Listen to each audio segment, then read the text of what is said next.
what's going on, everybody?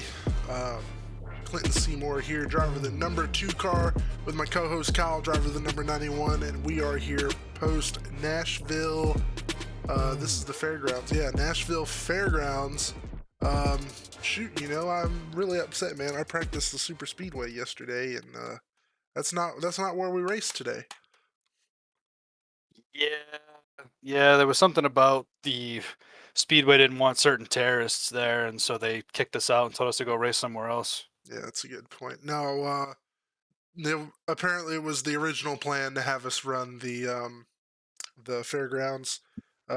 Just wasn't necessarily laid out in the schedule the way maybe it should have been, but we'll definitely change that going forward. Nonetheless, yeah, me and the rest of the Renegade guys and James and Brian, we ran the super speedway last night doing some practice. Ended up being a pretty fun race, actually.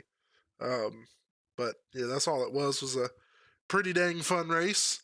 Then we come here today, and dude, I feel like we did pretty dang good. All things considered, there wasn't a huge mess. Um, it wasn't as bad as I thought it was going to be. Kind of thought it was going to be another Kern. Certainly wasn't that. It was a pretty successful, pretty good fun race for the most part. Yeah, I agree. I definitely will take the heat for the track incident. I thought it was the super speedway, but it worked out. Four cautions for 16 total laps. Out of 150 is pretty good and a lot better than I thought it was going to be. Um, We should have done more Definitely laps, man. appreciate that. Oh, I know, right? Especially with how long the damn fuel run was. But no, it was weird. It seemed like the cautions were kind of bunched up. We had like two early, and then we had the other two were pretty close together too late. So um, it was good though. It was good to see that, like you said, it wasn't a repeat occurred. Yeah, we'll take a look at that first caution there since we're about there in the YouTube. We got YouTube today, so if you're on Spotify or Apple Podcast, you can check out the whole race review and everything on YouTube. Um, First caution was on lap 2. It starts with these two guys right here, the 43 and the 92, and we'll do a chopper cam. I think look pretty good. Um, you can see they're coming through uh, the front stretch now. Little tag in the door by the 43. And if you look real closely at his front wheel, man, that thing is dancing around, especially entering the corner. Um, I will do the left front suspension. Maybe Yeah, we'll he get a really did good. not look comfortable. He did not look comfortable at all in that. Let me zoom this out. There we go. You should be able to get a pretty good look at it here. Um, but yeah, you can see his front left turning back to the right a couple times there, and then again um, just before the contact's made, I believe. Uh, yeah, he seemed to be loose center in the corner, entered it too fast. I'm not sure, but he comes up and makes contact with the 92's door. Right here coming out of two, and just they're both moving towards the outside of the track, but the 43 is moving a little bit quicker to the outside of the track, and they make contact, gives the 92 a little bit of damage, but it puts the 43 hard into the wall, and I'm pretty sure his night was done after that. So unfortunate for Eli. Um, he's a playoff contender, and I currently we don't have the playoff standings, so we don't know who's in or out at this particular moment. But hopefully by the end of the episode we'll know something. So, um, where'd you say the next caution was? I think you said lap 9. Yeah, I think so. Yeah. Let's see. Find Cody here. Skip ahead a few laps. Um, right here we see him racing side by side with the 46. Little bit of contact made there, and if there wasn't contact, you probably couldn't fit a piece of paper in between them. Coming through 3 and 4. I believe the incident's coming up here. Yeah, the 97 comes up in the corner just a little bit, tags the 46, I think, um, the first time. Uh, yeah, right there. And then coming out of the corner, just seems like the 97 maybe doesn't know the 46 is still there at his right rear quarter. Not quite clear, but he, yeah, powers out of the corner, and I don't know if he was, struggling. Maybe the car was sliding or something, but yeah, he just does make contact with the 46, and uh, 97 doesn't really get turned around, but he does hit the wall pretty solid.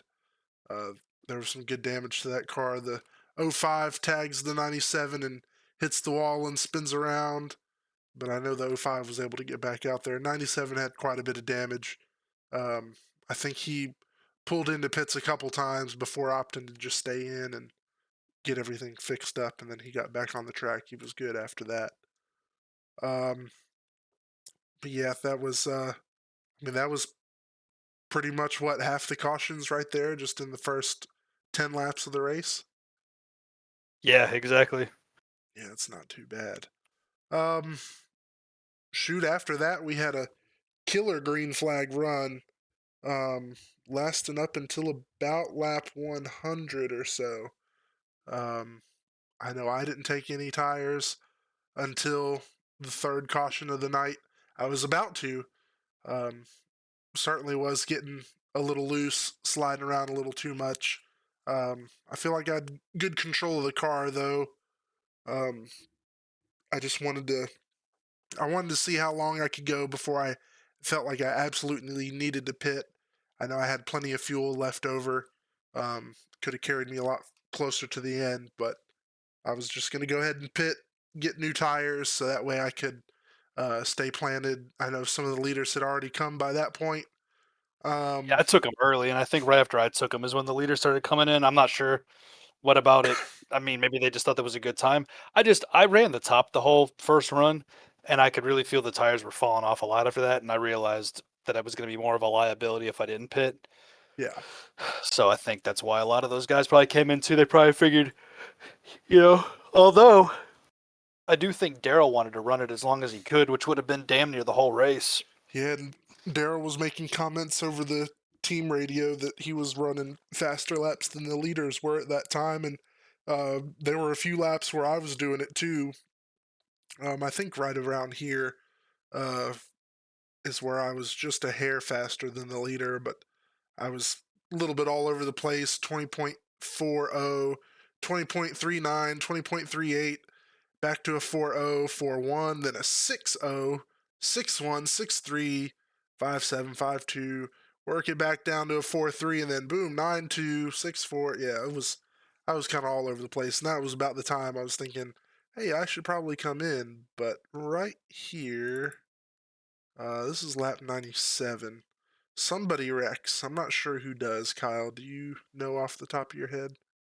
I'm looking for it myself. I'm trying to remember back during the actual race, but I think this was you said Hyder. 97. Oh, was that It the one where was Rick got caught 90. up? Yeah, I think it was actually 98. Oh, you know what it was? Well, it was 97 for Rick. Yeah.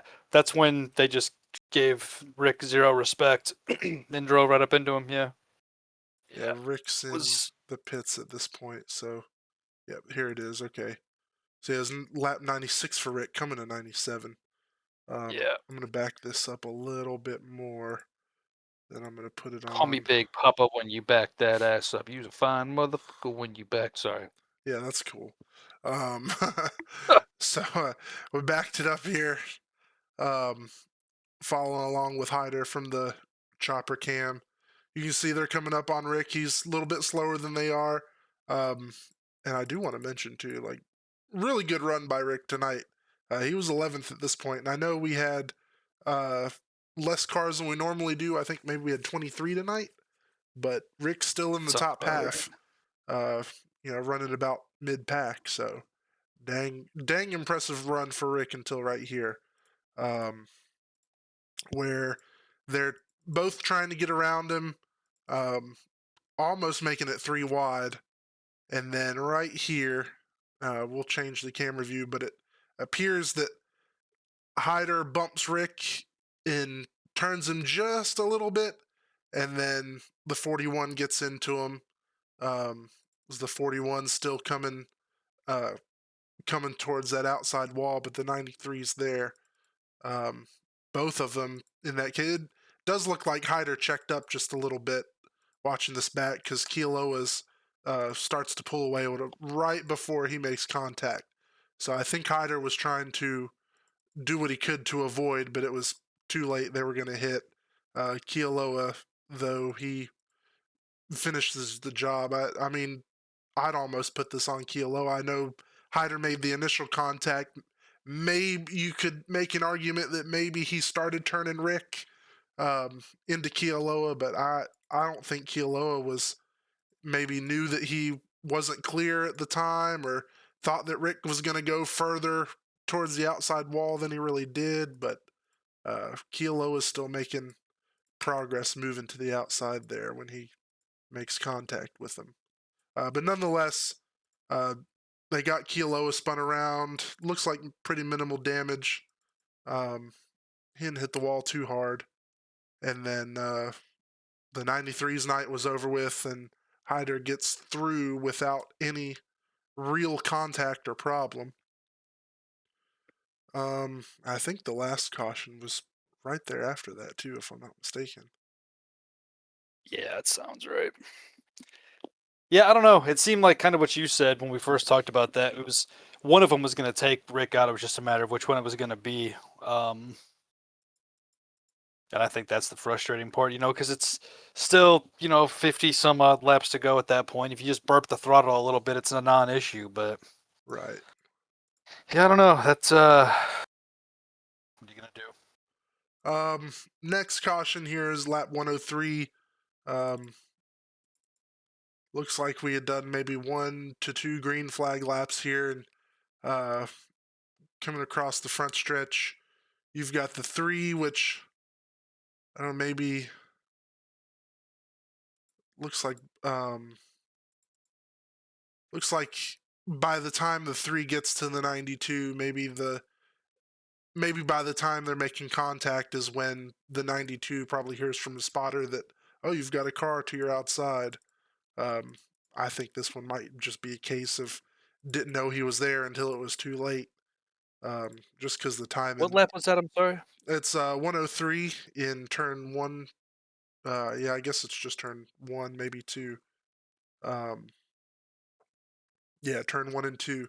It's kind of like a wham bam thing. Like uh, Dorsey gets to the inside of the 92, and then the 92 is simultaneously turning down to uh, arc the corner or diamond the corner a little bit uh, better or extra. This is also the corner with that nasty bump, which I don't think the bump really interfered with Brian too much right there, but um, That I, bump was brutal. God, yeah, it was. And if you didn't hit the corner just right, you were hitting that bump. Like if you hugged the yellow line all the way around, like you were sure to feel every bit of it.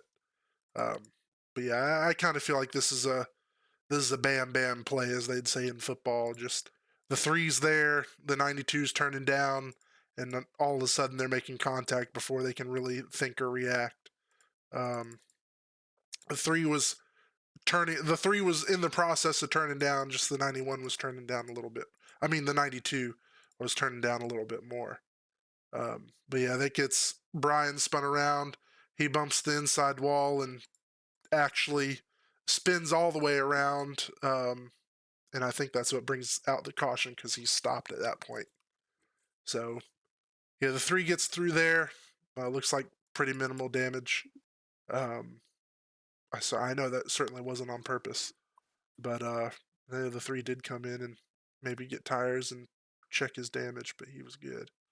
Yeah, but those are the only 4 cautions, which honestly kind of disappointed me. Because we're gonna take a look at that next. I need to go the other way. Um, because not only am I having the probably the best run of the season at this point, because I'm in 6th place, was 5th before the or whenever the third caution, after the third caution, we went green, but Marcus had just gotten around me. Um, we go green here. Oh, hold on. Now we go green here. I didn't get as good of a restart as I would have liked. But nonetheless, 41 right behind me there, tucked right in behind my bumper. Um, him in the 98, we go three wide there, which I don't think my spotter actually said, but I knew that we were three wide. Nonetheless, I just held my line and did what I needed to do. Um, Going into 3-4 here, where I'm still pretty much side by side with the 41. Tagged the wall just a little bit.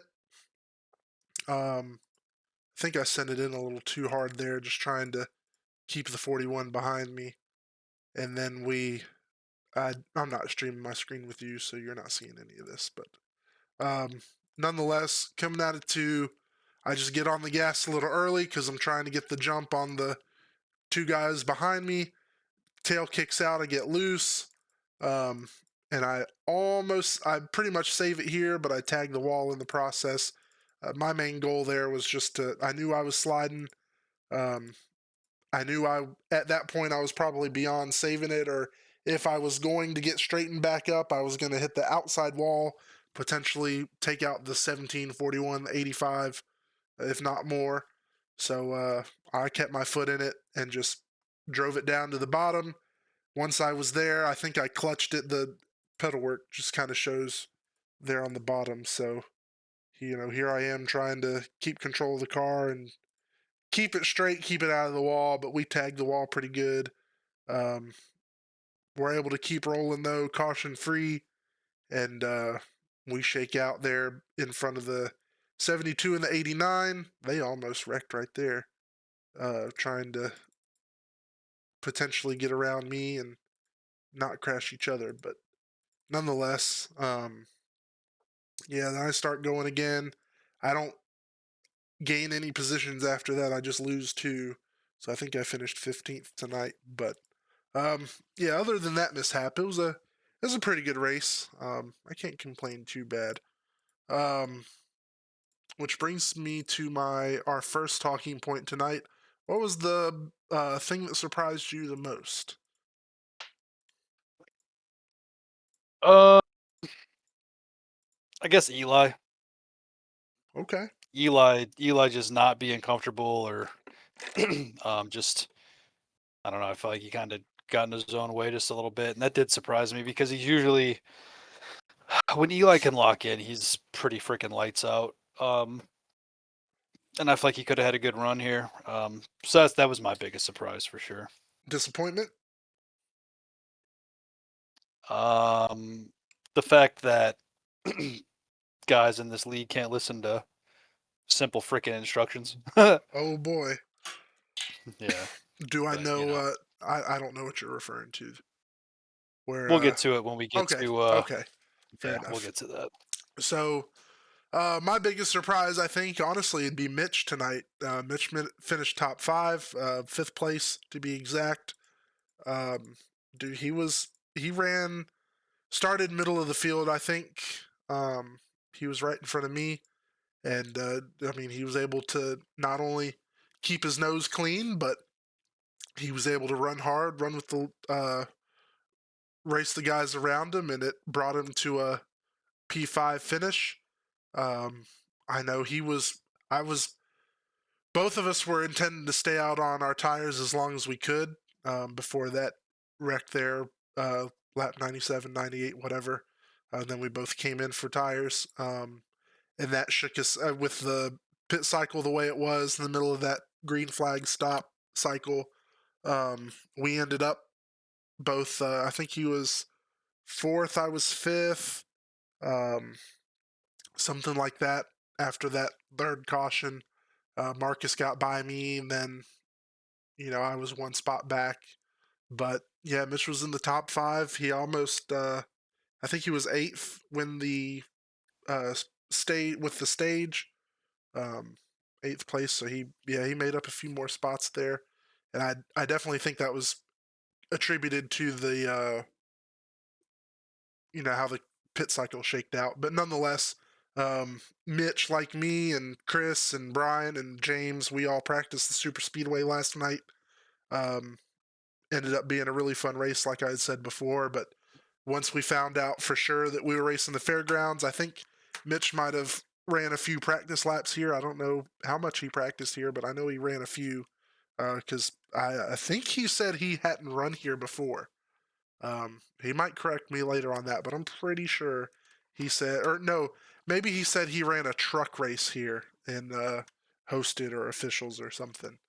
Um, but nonetheless, yeah, he didn't have a whole lot of laps here, so for him to finish fifth, man, that surprised the heck out of me. Um, as far as Yeah, he had a disappointments, good run. oh, I'm sorry. He had a really good run. No, you're good. He had a really good run. I know that he's not a big short track guy, um, but he had a hell of a run, and I'm glad to see him finish really well. Yeah, me too. As far as disappointments go, um, not counting myself because I was pretty disappointed in myself and how I wrecked out there. I thought maybe um, the 41 or somebody had gotten too close to me and maybe took the air off me. I don't know, but looking back in the replay, they weren't as close to me as I thought they were. So, um, yeah, it was just all on me trying to distance myself, running up front where I normally don't, and trying to do too much. But um, other than that, man, I don't know. I'm honestly just really impressed that we didn't have as many issues as I thought we were going to have. I thought this was going to be another Kern, and this actually turned out to be a pretty clean race. Um, Disappointed at the low numbers, um, low participation numbers, but I think that honestly did a lot more good than it did harm. So, um, yeah, I don't. Not a whole lot disappointed me tonight that I could see. Um, you might change my mind later. Um, The points are up. okay. Um, Yeah, let's talk about that. That'd be good. yeah, it looks like the four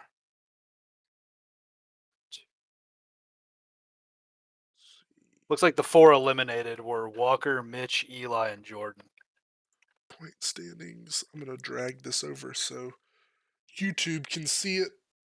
I need to make it bigger. Mitch gained 2 spots in the standings, but Yep. unfortunately, just wasn't enough. So we've got moving forward. We've got Hyder, Connor, Jared, Zach, Kealoha, Nick, Cody, and Michael. Is that correct? Yes, that is correct. They move forward. Uh, we drop Walker, Mitch, Eli, and Jordan. Um, Jordan, I don't think was here. Yeah, Jordan wasn't here tonight, so he took the biggest hit. Um, and then we've got Eli, who wrecked out. Had that not happened, this might be different because he lost 2 spots, so he'd be he would have been right there on the cutoff line. Um, you can see how tight it was between Mitch and Walker. Uh, Says 1,001, but um, the 1,000 points is the 1,000 points is given uh, to make the points gap right, so that way everybody who's supposed to move on, the points can't get screwed up later on down the line. So we added 1,000 to those who moved on, and yeah, uh, I'm sorry. Walker was 1 point short. Mitch is tied with Walker, so Mitch is also 1 point short of making it in. Um, Yeah.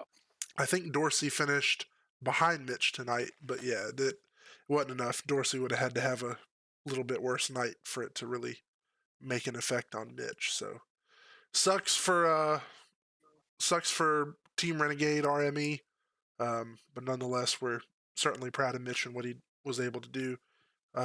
He's come a long way, man. Uh, I know he was always considered one of the road course guys, but he's doing really good on ovals right now. I'm impressed. Yeah, Um, I agree. I agree 100%. For him to be able to lock in the way he did is I don't know. I'm super proud of him. I hate that he didn't make it, but yeah. I'll take it. We got the race results pulled up here. Congratulations, Connor. He won the race tonight with 63 laps led. Um, him and AJ, I'm sure, traded the lead a few times. AJ led a few more laps than Connor did, but Connor led when it mattered. Um, third place, Nick. Fourth place, Michael Dorsey. Fifth place, Mitch. Um, sixth place, Marcus. Seventh, Walker. Eighth, Jared. Ninth, Zach. And 10th, Kealoa. Um, really good job, you guys. Uh, bonus points for most positions gained. Um, looks like it's gonna go. Who did? I know Nick and Marcus both got EOLs at the start of the race, so they didn't necessarily get most positions gained because they actually qualified. But had they not qualified, they would have gotten that bonus point. Nick would have. Um, Yeah, hats off to them too. I mean, they they raced back really well. yeah, they got Um, up front, or Nick was up front for a while, so he was able to get up there quick. Marcus was able to get up there pretty quick, and I they got up there clean too. So I'll give credit where credit's due. They did a good job moving up through the field, so I'm proud of both of them. well, and neither one of them had any incident points either, so they Yeah, made it. They that's did it clean. that's another thing too. Yeah, Marcus 0 incident points, Nick 0 incident points. Very extremely impressed. Most of the incident points tonight was 6, and that was Brian, Cody Webster, and Rick. And all three of those guys got wrecked and turned. So um, yeah, that's why they had 6 incident points. So yeah, super low incident point numbers for everybody. Really impressed. I myself would have had 0 also had I not smacked the inside wall. But yeah, really good stuff, guys. Really impressed. Who did get that bonus point though? Was it Aiden Smith? I feel like it was Aiden Smith. He started 23rd, finished 12th. So that's 11 spots. It'd be undeserved given he jacked around on the restart. And but well, whatever. I digress with that one. If he got it, he got it. So be it. Yeah. So It looks like he did. Yeah. uh biggest disappointment, biggest most impressive moment, uh playoff points. Um shoot, we're almost through our talking points, which is good because I wanted to make this quick. Um biggest or paint scheme of the week. We'll do paint scheme of the week. Oh man, Who I'm wins your vote between this week? between two of them. Dorsey was one of them. I did like Dorsey's a lot this Um, week. and who had the other one? Walker. Big fan of Walker's. Yeah, yeah, Walker's was good with the chrome number and everything. Yeah, I think I gotta give. I mean, anything that comes out of the elite stable is freaking mint always. Even the ones that I know a lot of the guys run pretty much. Well, I shouldn't say pretty much, but a lot of them run similar stuff week in and week out. Even Anthony, I think I've seen his the most, but I love that car. Um, but no, everything out of the elite stable is always top notch mint. I think Jared does those, and he continues to do just an incredible job. But yeah, I think I'm going to give it. It's going to be like a 1A and a 1B for Dorsey and Walker, I believe.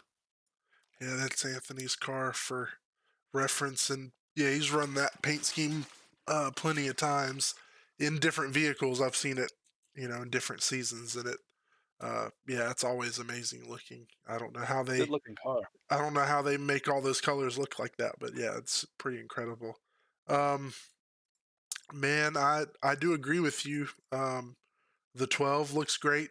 It's simple, but it looks good. Um, same with the 3. The 3 is even more simple, but it works. It looks really good.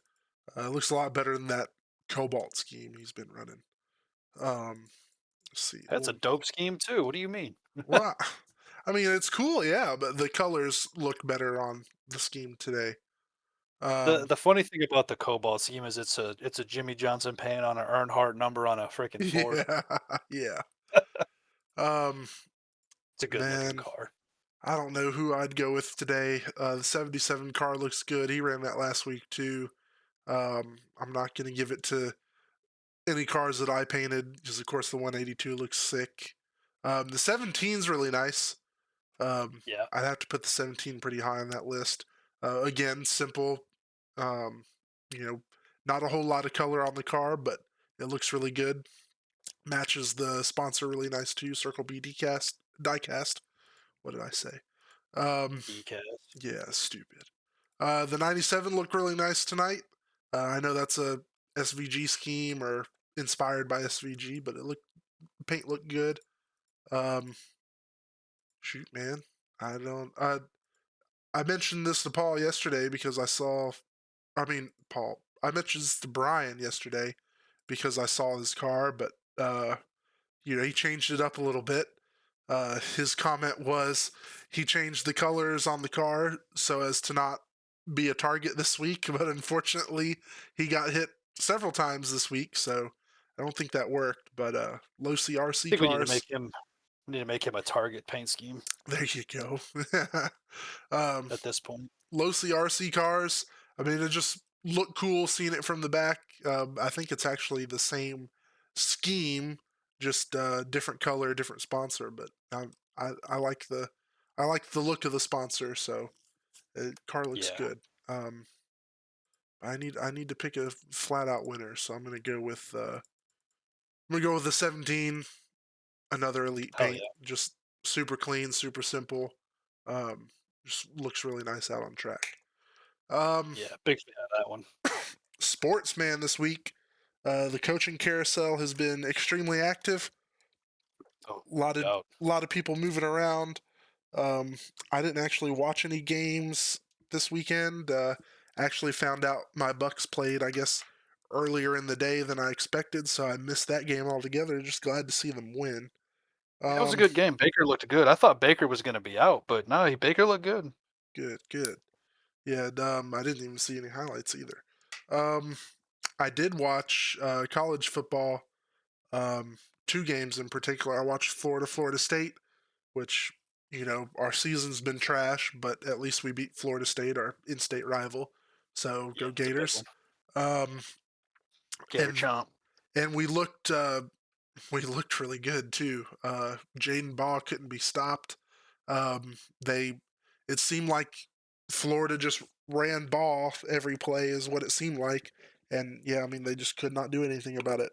Um, Tommy Castellanos, however, looked like a fool.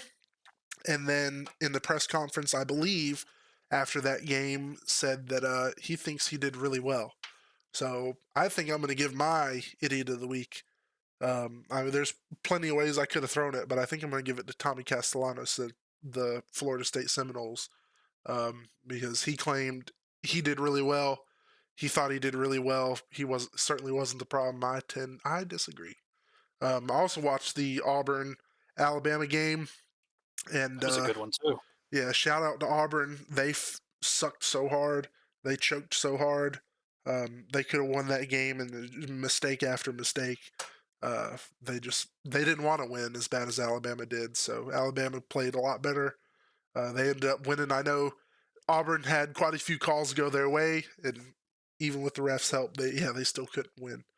How about you? Yeah, my Bears are first in the NFC, but with as tight as that is, they could lose on Sunday and be down a seventh seed. Yeah, So who had that on their bingo card? shit, not me. Um, not me at all. But we'll take it. We'll take it. Got Green Bay this week. Actually, we have Green Bay twice in 3 weeks. Um, their place this Sunday, and then our place Saturday the 20th. That got flexed to Saturday night. Okay. So looking forward to that one. Yeah, I don't know. Watched a lot of ball over the weekend actually. My brother-in-law was staying with us. He's from Arizona, so we watched the Arizona State University of Arizona game. Um, that game was freaking brutal. Arizona State's quarterback was rough. Yeah. Um, but be that as it may. In terms of sports idiot though, Lord, I don't know. Um, I don't know. I don't have one. Oh wow. I don't. I don't know that there was. I don't know. Am I missing something? I don't know, man. I'll give you a few ideas. What about Lane Kiffin? Is he an idiot? He's a liar. I don't know about idiot, but he certainly is a liar. I've never liked that guy, ever. I've always thought he was kind of a douche. Yeah, sorry, Aiden, Also, if you're listening, but that dude's a freaking liar. He's gonna I would run like to know how LSU into many a ground. I'd like to know how many schools he's been with in the last like 10 Hmm. years because it's had to have been a lot. I just saw a meme while you were talking. I happened to be scrolling through Facebook, and it says Lane Kiffin has now completed the college football coaching rainbow. He's been at Alabama, Tennessee. I can't. Is that? I think that's USC. Yep, USC Trojans. Yeah, yeah. Michigan State, Ole Miss, FAU, and Remember LSU. that. And I'll share this in the memes channel in the Discord so everybody can follow along. Um, To use another Aiden term, Lane Kiffin's absolutely a homie hopper for sure. yeah, there it is. And I will pull that up here in the stream just so you don't have to go looking for it. You can just watch the stream and see it. Yep, right there. Alabama, Tennessee, USC, Michigan State, Ole Miss, FAU, LSU. That's all the colors of the rainbow, man. Um, Crazy. yeah, he's a yeah. Lane Kiffin's a liar, dude. He says he tried his hardest to stay at Ole Miss and coach the championship. Ooh, I'm starting to actually believe that maybe he did. I think he's actually a bigger douche for asking that he can stay and coach his team in the playoffs because they booed the hell out of him when he left Oxford, getting on the airplane. I don't know how many people saw that clip, but he got booed like hell, and it's because he's going to their in-state rival. I don't think he really told the players anything. I think he was kind of shady about it. Um, and yeah, after listening to a few different takes from people um, that basically said, yeah, this dude wants to leave and accept more money to go to this other program that's our in-state rival. Like, heck no, I'm not. Uh, heck no, I'm not letting him coach Ole Miss in the playoffs, knowing that he's gonna be going to LSU. Like, I don't blame him. So No, and I think at some point they have to the NCAA has to find a way to make it so you coaches can't can't do this. bail in the middle of the season. Yeah, like or Right, they but can't make also make it deals. yeah, you can't hire either. Like that way Right. it's not like, "Oh, well, if we don't get this guy, we're screwed." Like, no, you can't hire anybody. Like, just make it that way across the board. So if a school doesn't make it to the playoffs, they can already start the hiring process. No, just make it all together where, Well, it should be like the you know, portal, right? Where you can't jump until a certain time, and you right, have a certain exactly. window where you can do all that stuff. Yeah, that would make the most sense. Because it just looks, I mean, you see this every year. Oh, well, so and so won't be coaching in the playoffs because they joined a different team. And it's like, well, so much for what we built. And that's the thing. Like, you look at the players, like, oh, damn, coach bailed on us. Okay. Right. You know, Now we got to see how many of those players are going to follow him over there. yeah, no kidding. Only uh, for him to leave in a couple years. right, exactly. Um, all right, so the race. Not a whole lot of things happened tonight, but certainly there were a few. Um, Kyle, can you pin anybody as the idiot of the week? I There got it a is. nomination for Dumbass of the Week. Hey, we got it on the soundboard. I haven't actually checked it. Let me check the Yeah. soundboard so I can see that. Soundboard. But I absolutely do. Absolutely do. 100% do. Um, I don't see and it. that is going to be Oh, the I number, yeah, I don't. Oh, there it is. Okay, yeah, that's of funny. the week. Yeah. It's going to be the 89 of Aiden Smith.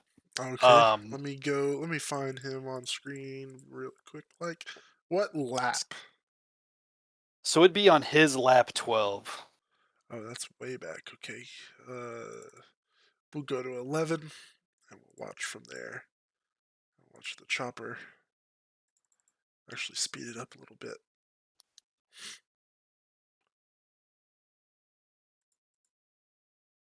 We're on lap 12. Are we? Yeah, we're. We're on under caution on pace lap here. Pace car's probably pulling off. Aiden Smith's in the back. P20. He's pretty far off from the guy in front of him. Now is this? Yeah, okay. And he gets a huge run. Okay, so right there, that's a problem. Which this could have went in race review too. Rule states you're supposed to stay in your lane before until you cross the start finish line. Then you can move. He's already 3 wide outside or inside. I'm sorry, when he gets to the start finish line. So that's a actually punishable violation right there. Yeah, and I know that I believe he missed the drivers' meeting, but it's no excuse because we talk about these things every single week about jacking around on the restart. Yep. Um, the justification was that he was just going to hold the bottom all the way through, but I can't imagine what Jeremy's thinking when he's on the inside and then has a car and then he's 3 wide right at the start finish line. Right. Um, that puts him in a shitty spot. Um, and then who was to the outside? Oh, Chris. Right. So what? Chris here's their 3 wide and he's on the top. So then what? Is Chris going to bail out of it? So You know what I mean? And it looks like Chris did bail out of it a little bit. I'm wondering if he had taken So tires there on that caution before, because he seems like he passes a few cars. So I'm just gonna go back and look and see. Oh, he was the lucky dog in that instance. So he should have been at the tail end of the line anyway, which I guess he was. Um, I mean, the only thing I could say in defense of him laying back would be that he's not the only car that seems to be doing it. However, he is the only car that jumps, a couple spots before the start finish line. I say a couple, he jumps one. Um, so he's starting next to the 97. Chris is back pretty far off the 98. Um, Jeremy's back almost as far off the 72. But yeah, however, the 89 is the only person that gains anything. The rest of them, the 46 falls further back at the wave of the green flag. The 42 holds about the same. So yeah, the 89 used that to his advantage to try and get a run on somebody. And yeah, like I said, he violated the restart rule of uh, not only not only attempting to pass before the start finish line when there's definitely no wreck that he's trying to avoid, but he's also changing lanes before the start finish line. So yeah, that's a violation. He's going to get a penalty for that. well, not only that, but like I'm looking at Jeremy's in car, right? Mm-hmm. And I'm looking at his cockpit, and you can see on this restart where you can't see him anymore. You can't see him in the mirrors. Yeah, He's completely in his blind spot going to that corner, but I know the spotter's saying 3 wide.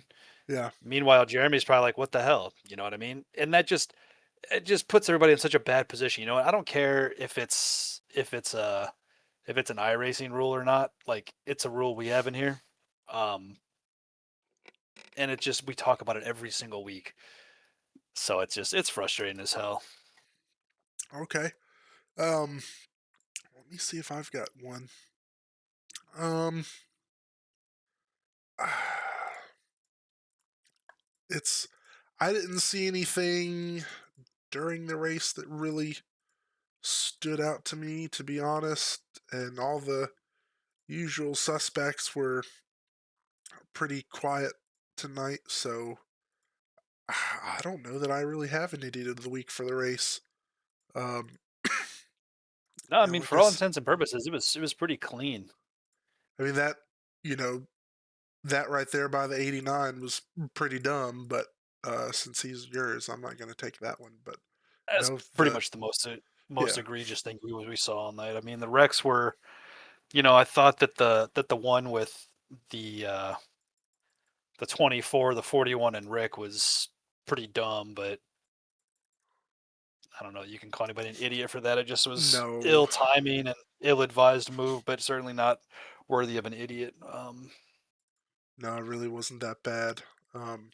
Yeah, I think uh, I think everybody did pretty good. I'm kind of impressed. So I've got the camera on Marcus right here, running 16 times speed just to see if I can find something from one of the usual Oh, suspects here.